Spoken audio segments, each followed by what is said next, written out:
adolescence risk analysis and decision making. We know that adolescence is a time of transition between being a child and an adult. There are many parts of an adolescent's brain that are needing to develop and communicate with each other in order to have a mature, effective and efficient adult brain. Several of these areas are involved in choosing whether or not to take risks and how to go about that.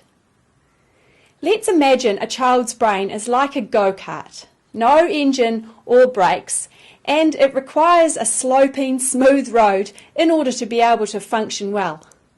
In other words, lots of support is needed for our tamariki to navigate successfully through each day. As children move into adolescence, it's like an engine has been installed inside the original go-kart. There's still no reliable braking system in place, but there's so much more possibility. The limbic system, or emotional area of the brain, becomes more sensitive during the early stages of adolescence. However, the prefrontal cortex, our thinking, rational, problem-solving centre, is still being developed. This is a time where the "let's do it, it'll be great" part of the brain can be experienced as stronger than the consequences and logic brain areas. An adolescent may be able to assess some of the risks of a situation, but this cannot be relied on in all circumstances.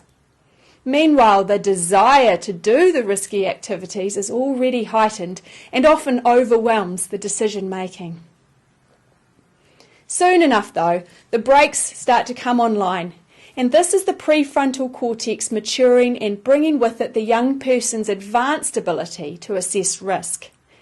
This will be developed more strongly when adults have been supporting these risk assessment skills throughout the life of the child, and providing opportunities to take some risks, like climbing trees and using a hammer and other tools. By mid-adolescence, studies have shown that young people are as effective at assessing risk as adults.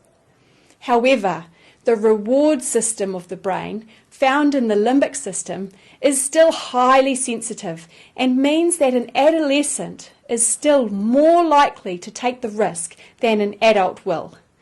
The "it'll be great" voice is often too strong and drowns out the quieter prefrontal cortex voice that's suggesting that maybe this isn't such a good idea.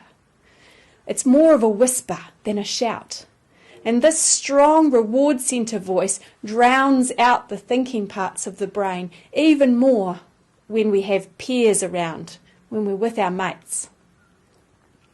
So then, the trick is to become a skillful driver of this new souped-up car, which we're using to illustrate our young, maturing adolescent brain systems.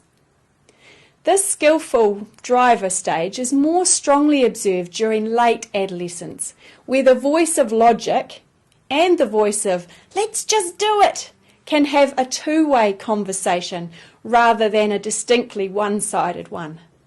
The thinking and the emotions are on more of an even par. The older adolescent may still be more likely to do the risky activity than an adult. However, they will at least have stronger capability to accurately assess that risk before deciding to do it.